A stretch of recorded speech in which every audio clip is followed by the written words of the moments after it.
नमस्कार, आप देख रहे हैं HNN 24x7 में हूं आपके साथ सचिन चौहान। सोवियत रूस की मदद से करीब 5.5 दशक पहले ऋषिकेश में बनाई गई IDPL फैक्ट्री पिछले कई सालों से अपनी अंतिम सांसें गिन रही हैं।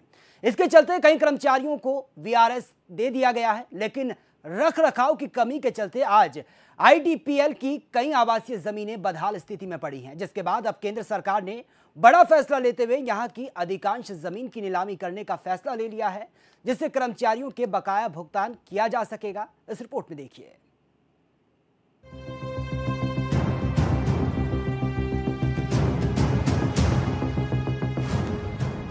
ऋषिकेश में कई दशकों पहले लगी IDPL फैक्ट्री की जमीनों की नीलामी करने के लिए केंद्र सरकार अपना मन बना चुकी है।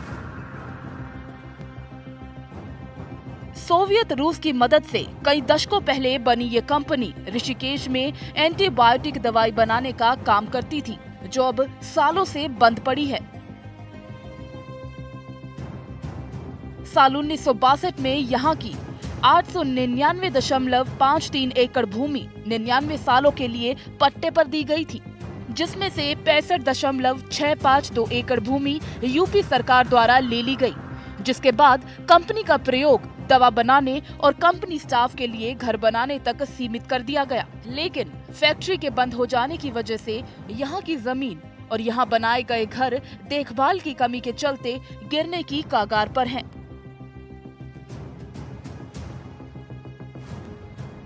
अब केंद्र सरकार इसकी कुछ आंशिक भूमि सिर्फ इसलिए नीलाम कर रही है ताकि उस पैसे से रुका हुआ वेतन कर्मचारियों को मिल सके।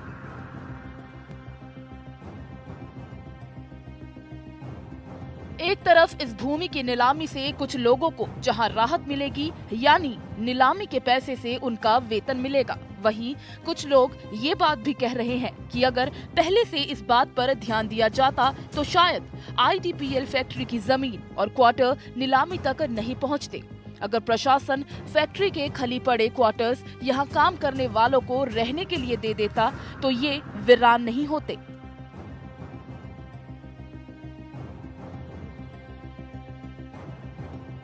कुछ लोगों का ये भी कहना है कि सरकार खुशी से जमीन बेचे, लेकिन अगर बेचने के बजाय इस पर कुछ और उद्योग लगाया जाए तो लोगों को रोजगार भी मिलेगा और नाम भी होगा।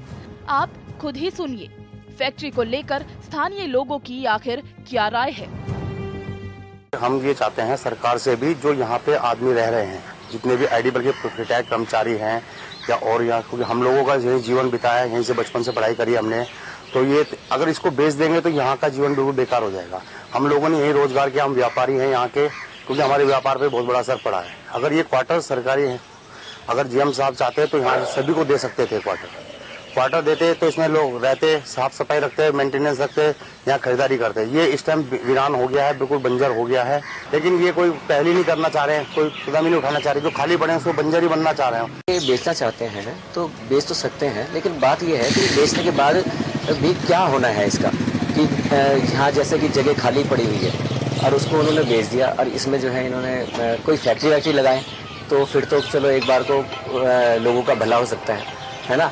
और जो है ये क्वार्टर यहाँ पर सारे के सारे खाली पड़े हुए हैं। इस टाइम लगभग इसमें 90% तो क्वार्टर खाली ही हैं। अगर ये क्वार्टर भर देते हैं, ये एम्स को दे दें, किसी को भी दे दें, तो उससे क्या बेनिफिट मिलेगा कि कम से कम इनकी मेंटेनेंस हो जाएगी। सारे क्वार्टर ऐसे हो गए हैं कि चूरे हैं, ये छत बिल्कुल इसकी खत्म हो चुकी है। वहीं दूसरी तरफ बात करें अगर क्षेत्र के सांसद रमेश पोखरियाल निशंक की, तो उनका साफ तौर पर ये कहना है कि वो इस भूमि और फैक्ट्री को बचाने के लिए हर संभव प्रयास करेंगे। उनका ये कहना है IDPL में दवाइयां बनती थी जो गरीब लोगों को सस्ते रेट पर उपलब्ध होती थी, जो बहुत अच्छी बात थी। क्षेत्रीय सांसद का ये भी कहना है कि वो हर संभव प्रयास करेंगे कि ये फैक्ट्री दोबारा सुचारू रूप से चले और गरीबों को फायदा हो, लोगों को रोजगार और दवाइयां दोनों मिल पाएं।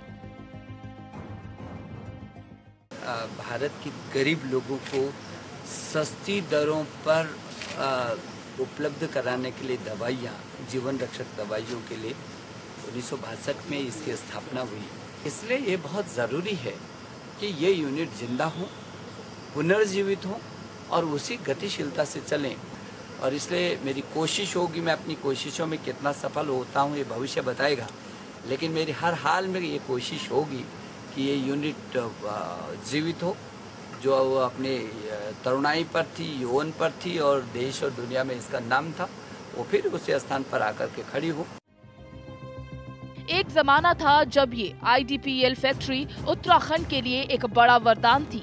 इससे यहाँ के कई लोगों का रोजगार जुड़ा हुआ था, लेकिन आज इस फैक्ट्री की स्थिति इतनी बुरी हो चुकी है कि सरकार को यहाँ की जमीनों को नीलाम करना पड़ रहा है। बहरहाल लोगों को उम्मीद है कि सरकार यहाँ पर ऐसा उद्योग लगाए जिससे यहाँ रोजगार के अवसर उत्पन्न हो, और क्षेत्र के सांसद की भी यही कोशिश है कि फैक्ट्री दोबारा ठीक ठाक स्थिति में आ जाए। अब देखने वाली बात ये होगी कि बीजेपी से सांसद रमेश पोखरियाल निशंक केंद्र में बैठी बीजेपी सरकार से इस फैक्ट्री के लिए क्या मदद लेते हैं। HNN 24/7 के लिए ऋषिकेश से सौरभ कनवाल की रिपोर्ट। तो वाकई आज ऋषिकेश की ये IDPL फैक्ट्री अपनी बदहाली की कहानी को बयां कर रही है। दरअसल ये दवाइयों की फैक्ट्री थी, लेकिन आज स्थिति क्या है, बिल्कुल ये फैक्ट्री खंडर में तब्दील हो चुकी है। जो जमीन है वहां पर पूरा वीराना ही छाया हुआ है। और इस खबर पर ज्यादा जानकारी के लिए सीधा न्यूज रूम का रुख करते हैं, जहां हमारे साथ हमारे संवाददाता तारिक अंसारी इस वक्त हमारे साथ लाइव जुड़े हुए हैं। तारिक, जब ये फैक्ट्री की शुरुआत हुई थी तो एक मकसद था कि यहाँ पर दवाइयां बनेगी और लोगों को दवाइयां प्रोवाइड कराई जाएंगी, लेकिन आज ये फैक्ट्री बिल्कुल खंडर में तब्दील हो चुकी है। मकसद क्या था इस फैक्ट्री का? बिल्कुल सचिन, मैं आपको बताना चाहूँगा, कई दशक पहले सन 1962 में सोवियत रूस की मदद से फैक्ट्री ऋषिकेश में खोली गई थी। इसमें कई कर्मचारी इसमें काम करते थे। इसमें एंटीबायोटिक दवाइयाँ बनाई जाती थी जो गरीबों के काम आती थी, लेकिन अचानक ऐसी स्थिति पता नहीं क्यों बनी। इस बात जो वहाँ पर लोगों के गले नहीं उतर रहे, अचानक इस फैक्ट्री में बिल्कुल कामकाज बिल्कुल बंद हो चुका है। अगर बात करें वहाँ पर सरकारी जो कंपनी के जो क्वार्टर थे, IDPL के जो क्वार्टर थे, वो भी बिल्कुल वीरान पड़े हुए, उसमें किसी को रहने नहीं दिया गया। बात करें वहाँ के लोगों की, तो उनके लोगों का भी वहाँ पर यही कहना है कि इस फैक्ट्री इतनी बदहाल स्थिति तक इसलिए पहुंची क्योंकि यहाँ पर जो क्वार्टर पड़े हुए थे, जो यहाँ पर क्वार्टर मौजूद थे, उसमें किसी को रहने नहीं दिया गया। जबकि अगर वहाँ पर रहने दिया जाता या ठीक ठाक उसकी साफ सफाई करने दी जाती तो बिल्कुल भी इस स्थिति तक नहीं पहुँचती। तो कहीं ना कहीं इसमें प्रशासन की भी जो है गलती है। अगर फैक्ट्री प्रबंधन की बात करें, उसकी भी बिल्कुल इसमें गलती है। लगातार जब वहाँ पर क्वार्टर खाली पड़े थे, रहने के क्वार्टर खाली वहाँ पर पड़े थे, तो बिल्कुल जाहिर तौर पर वहाँ कर्मचारियों को क्वार्टर दिए जाने चाहिए थे ताकि उनकी साफ सफाई होती। चूंकि वो क्वार्टर नहीं दिए गए, इसलिए वो इस स्थिति तक पहुंचे। सचिन, बिल्कुल तारिक, ये बिल्डिंगें सालों से खाली पड़ी हैं और अब ये बिल्कुल खंडर में तब्दील हो चुकी हैं। इन्हें देखकर भी डर लगता है। सरकार अब इस बारे में सोच रही है कि जमीन को नीलाम कर दिया जाएगा। पहले सरकार का ध्यान इन बिल्डिंगों पर क्यों नहीं गया? इनमें भी तो पैसा लगा होगा, जब ये बिल्डिंग बनाई गई होगी इसका भी कोई बजट पास हुआ होगा, उसके बारे में अब तक क्यों नहीं सोचा गया? बिल्कुल जाहिर तौर पर सचिन, मैं आपको बता दूं, 2016 दिसंबर में केंद्रीय मंत्रिमंडल की एक बैठक हुई थी जिसमें तय किया गया कि ये जो फैक्ट्री की जो भूमि है, कई एकड़ वहां पर भूमि है, उसे क्यों ना बेच दिया जाए। तो जाहिर तौर पर इस बात का लोग जो है वहां पर विरोध भी कर रहे हैं। बात करें वहां पर कारोबारियों की या कर्मचारियों की, वो लोग भी इसका विरोध कर रहे हैं क्योंकि इतनी जमीन को बेचना जो है मुनासिब नहीं है। कहीं ना कहीं अगर उस जमीन को बेचने की बजाय वहां पर कोई और उद्योग लगाया जाए तो लोगों को जाहिर तौर पर रोजगार मिलेगा, लोग दर दर भटकने को मजबूर नहीं होंगे। तो जाहिर तौर पर वहां के लोगों का यही सवाल है कि आखिर इस जो IDPL की जो जमीन है उसे बेचा क्यों जा रहा है, वहां पर कोई और उद्योग क्यों नहीं लगाया जा रहा है। सचिन, बिल्कुल तारिक, अगर उत्तराखंड की बात की जाए तो यहाँ स्वास्थ्य सेवाएं बिल्कुल चरमराई हुई हैं, फिर चाहे मैदानी क्षेत्रों की बात करें या फिर पहाड़ी क्षेत्रों की बात करें, और इसका फायदा प्राइवेट अस्पताल उठाते हैं। दवाइयों की बात की जाए, महंगी महंगी दवाइयां बाहर के लिए लिख दी जाती हैं। आपको नहीं लगता कि जो फैक्ट्री है IDPL फैक्ट्री, इसको दोबारा से जीवित किया जाए, इसी की ही मरम्मत की जाए? तो सचिन, ये जो IDPL फैक्ट्री थी ये बिल्कुल एंटीबायोटिक दवाइयाँ बनाती थी जो बहुत सस्ते रेटों पर उपलब्ध होती थी, लेकिन इस फैक्ट्री के बंद होने से लगातार कहीं ना कहीं बिल्कुल दवाइयों की तो कमी नहीं होगी, लेकिन ये कहा जा सकता है कि दवाई इससे ज़्यादा महंगे रेट पर मिलेगी क्योंकि रमेश पोखरियाल निशंक जो क्षेत्रीय सांसद हैं उनका भी साफ तौर पर यही कहना है कि फैक्ट्री में जो है एंटीबायोटिक दवाइयाँ बनती थी जो गरीबों को बहुत सस्ते रेट पर मुहैया होती थी। तो फैक्ट्री बंद होने से बिल्कुल जाहिर तौर पर यह असर देखने को मिलेगा। सचिन, चलिए तारिक, आप बनी रहिए हमारे साथ इस वक्त कदम सिंह बालियान भी हमारे साथ इस वक्त फोन लाइन पर बने हुए हैं, जो कि राष्ट्रीय सचिव हैं लेबर सेल के। सर, स्वागत है आपका HNN 24/7 पर। जी सर, आज ये फैक्ट्री अपनी बदहाली की कहानी को बयां कर रही है। मकसद क्या था इस फैक्ट्री को बनाने का, जो आज सरकार इससे नीलाम करने के बारे में सोच रही है? देखिए, आज से 50-60 साल पहले जो सरकार ने फैक्ट्री बनाई थी, इससे हजारों लोगों को रोजगार मिल रहा था। क्षेत्र के लोगों को यहाँ पे दवाइयाँ उपलब्ध हो रही थी। पूरे हिंदुस्तान भर में दवाइयाँ सप्लाई होती थी, सस्ती दवाइयाँ और अच्छी दवाइयाँ बनती थी। इसका नाम था IDPL के नाम से हिंदुस्तान में ब्रांड बिकता था। आज भी उसका वो है, लेकिन कई बार वर्षों से हमेशा इस क्षेत्र के लोगों की मांग रहती रही है कि इसका जो है रिवाइवल होना चाहिए, फैक्ट्री को पुनः चलाया जाना चाहिए। और पिछली सरकार में रामविलास पासवान जी ने कुछ पैसा देकर रिवाइवल की थी, तो थोड़ा बहुत इसका एक आध प्लांट चल भी रहा है। अब पिछले दिसंबर में 29 दिसंबर को राष्ट्रीय सहारा में पूरा ये रिपोर्ट भी छपी थी। केंद्रीय मंत्रिमंडल ने फैसला ले लिया IDPL को बंद करके, और इसके हिस्से की जो जमीन है उसको बेच करके इस पे जो कुछ बकाया है उसको दे दिया जाए, जिसका हमने विरोध भी किया था। लोक जनशक्ति पार्टी ने एक रैली के रूप में SDM के माध्यम से माननीय प्रधानमंत्री जी को हमने ज्ञापन भी भिजवाया था।